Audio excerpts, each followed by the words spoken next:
Ladies and gentlemen, welcome back to the channel and welcome to weekend 2 of the Modern Warfare 3 beta. The focus of this video here today is, does the game feel better? After going from weekend 1 into weekend 2, they made a number of changes. Obviously, they increased the level cap, so we have access to more things. Does the game feel better? Now, for me, I will say right away, the game does feel a lot better playing on my PC using my normal controller. I did struggle a bunch adjusting to the PlayStation and the PlayStation controller back during weekend 1. But that being said, however, weekend 2 has been incredibly rough so far, mostly because of one little issue that's on your screen right now.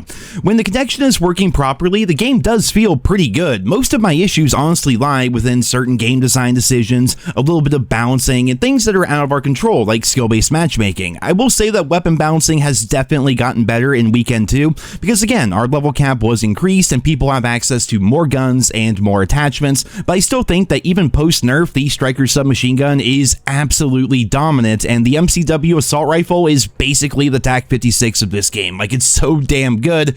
But again, we are in a beta, things are subject to change, and we don't have access to all of the Modern Warfare 3 weapons, let alone all the attachments, or even all the Modern Warfare 2 guns that are going to be carrying forward. When it comes to game design, here's one that really gets me, and I want to know what you guys think about this. With the return of the normal minimap, Sledgehammer Games decided to sneakily change up detection for the other team's minimap. Like, on your minimap, it kind of feels good, right? It's a normal working minimap. If they're not firing with a suppressor, they're going to appear for you, right? But the other team kind of has an advantage to an extent because they changed up how something works. So check this out. Traditionally, when an enemy UAV or counter UAV is called in, the announcer will let you know, like, enemy UAV spotted, you know, that kind of thing, right? In Modern Warfare 3, instead, you hear a weird noise when an enemy UAV or counter UAV go up, which is hard to pick up on sometimes, especially when so many things are happening within a respawn game mode. You also get a notification in the top right hand side, but just take a listen to this. This is the sound that we are listening for. Now, for me, this seems like a situation of fixing what isn't broken, but of course, we can get used to listening for that sound, and we'll be good eventually once we all get used to it, but that brings up another issue for me.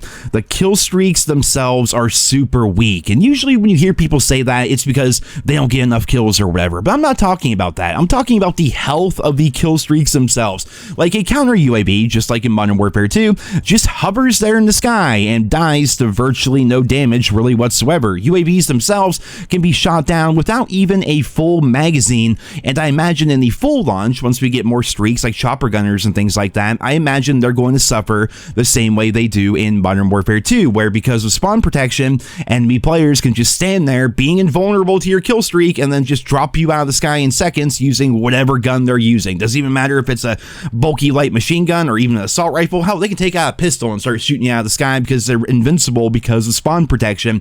One of the things I always thought would fix that issue is allowing players to have choice. Spawn protection is good. Like, nobody wants to get like mowed down in their spawn and not be able to like try to get the cover, right? There's a reason why spawn protection exists. But the problem lies, for me, it feels really bad when you're the person with the chopper gunner and all that. It really feels bad when that person, because of spawn protection, just stands there and mows you out of the sky because weapons are incredibly powerful versus kill streaks. So there should be a choice there. If you want your spawn protection, if you want to run the safety and get inside and all that, then cool, spawn protection should work. But I feel like you should lose your spawn protection the moment you start shooting and make contact with the enemy kill streak. That way you're making a conscious decision to try to shoot down the air support, knowing that the air support can now kill you.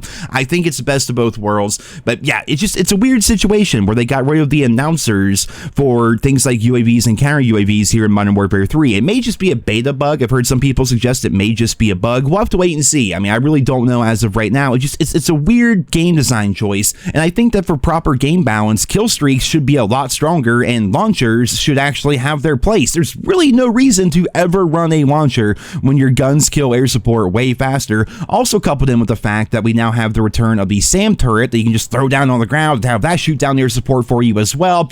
I feel like for COD to be amazing again, especially as we're playing on these OG old school Modern Warfare 2 maps, one of the big things that made that game so great were how powerful the kill streaks were and how fun they were to use. Predator missiles, Harrier strikes, AC-130s, chopper gunners, tactical nukes, like all the stuff, Pavlos.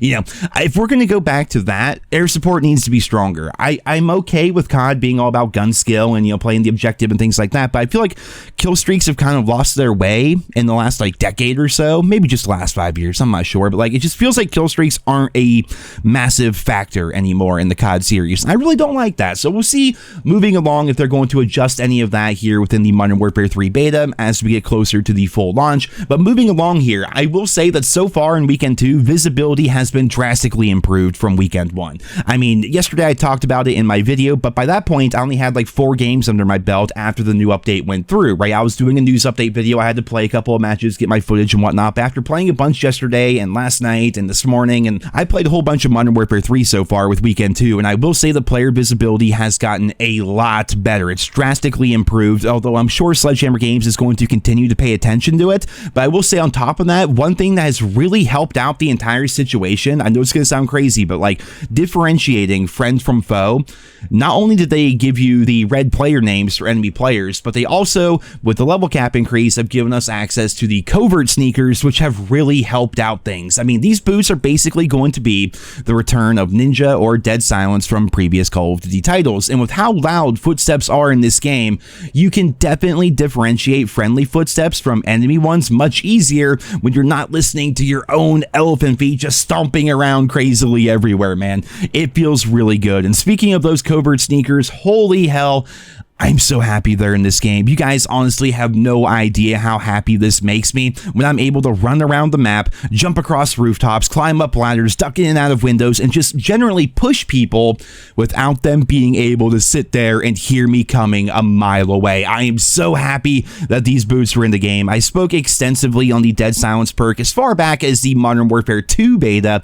I think it's essential for a good Call of Duty title. If there has to be one powerful style, like really loud footsteps or very silent footsteps, I think the preferable option will always be the one that allows players to move as compared to rewarding people who don't move. It feels so damn good to be able to run around on maps like Favela and just bob and weave in and out of buildings, get on rooftops and flank without people just being able to sit behind a door and listen for your footsteps. I feel like I can move again, and I absolutely love that. Like when people talk about the increased movement of Modern Warfare 3 and how they want to be able to move again, I'm not worried about that. I'm not really worried about sliding or jumping or canceling or all that nonsense. I mean, how often do you see me do that in my videos? I rarely ever do that. When I talk about being able to move, I mean being able to push an enemy player without them hearing me coming a mile away and then just pre-aiming the door and killing me and being rewarded for never using their left stick, man. It feels so damn good to have Dead Silence back. I am very happy with that. And I mentioned it before, but I'm also a big fan of the new Korea class. I mean, these are my classes right now. They're not perfect. They're not fancy. There's nothing really crazy going on with them, but I have been messing around with a lot of them, and I'm trying to find different combinations and different attachments and different things I can do with these classes. I feel like this system offers a lot of variety and flexibility for players, and I think it's also a massive upgrade from the terrible perk system that we had back in Modern Warfare 2. Again, we're in the beta, level cap is 30, we only have access to like 3 gloves, maybe 5 boots, I'm trying to remember how many pieces of gear. There's gonna be a lot more when the full game comes out, right? Even more combat vests and things. I'm hoping there's gonna be a combat vest that gives us something in the form of quick fix, because a big problem with like the time to kill in this game and the increased health is you win your gunfight, but you know, it's 150 health. Maybe that guy got you down to 30 health. Well, now you have to wait for your health regen to go back, and it takes forever, and that next guy pushes you, you know, they have 150 health, you're at like 40, and you're just going to lose that fight even if you get to jump on them just because it takes so long to heal. I think that they should maybe look at increasing health regeneration as we go forward, or maybe they have something in the form of a stim that you can use as a tactical in the full launch of the game. Perhaps something like a quick fix perk is going to be returning in the form of a piece of equipment, or maybe it's going to be a vest. Who knows? It could be a piece of gear. You know, I definitely think they should do something in regards to the health regeneration, because right now it kind of feels bad. It kind of feels like Black Ops 4 when you don't have manual healing. You know, Black Ops 4 is nice. You got your kill, you manually healed, you got your health back, you got into the next fight, you were good to go. We have that pretty much the same situation here in Modern Warfare 3, but we don't have that manual heal right now. There's nothing to help us get our health health regen back faster. So that's something they could definitely work on. But in general, I am a big fan of the new create class system. I think it offers a lot of variety and a lot of flexibility for players. I'm excited to see what the full system is going to look like when the game launches on November 10th. Now, one final thing I want to touch on, and this may just be a me thing, but I hate the recent influx of random deaths that you can have on Call of Duty maps. It started in Modern Warfare 2. I think other games have had it as well, but like in Modern Warfare 2, for example, you occasionally die to these gas canisters that you don't even see. They just look like random scenery, right? They're just randomly placed on the map, or they're in the wall, or they're in a ceiling, and then they get set on fire from people who don't know how to aim, and then eventually they just blow up as you happen to be walking through the hallway. I hate that shit. Those random deaths, right?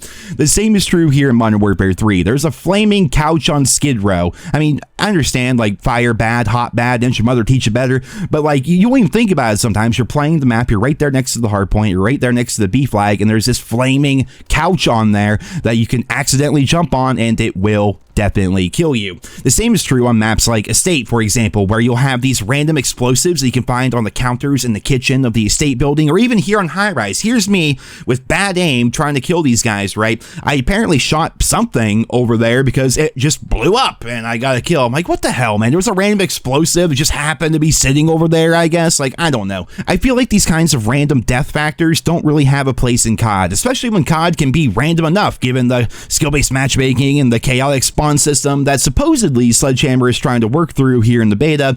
I don't know, it might just be a me thing, but I hate dying to random stuff that you otherwise wouldn't notice until it kills you. But that being said, however, I would like to say that overall, Modern Warfare 3 has been feeling pretty good. Hopefully they sort out the packet burst issues, because I know it's affecting a lot of people, myself included, but that's the entire point of a beta. Not only are we there to test out the guns and the spawns and the maps and everything else, but we're also giving Sledgehammer a ton of information in regards to their servers and their latency and things like that. So hopefully they can get that sorted sooner rather than later. You think by now they would have this all figured out, how servers work, but whatever, they're working on it, and hopefully it gets sorted very soon, and hopefully it'll be pristine by the time the game launches on November 10th. And to wrap up the video here today, guys, I'm interested to hear where you are on the beta so far. Do you feel as though the game feels better than Weekend 1? Do you feel like it's an improvement over Modern Warfare 2? Why or why not? Leave your thoughts and feedback down there in the comments. Thank you guys all so much for all the support on the channel lately. You guys have been incredible.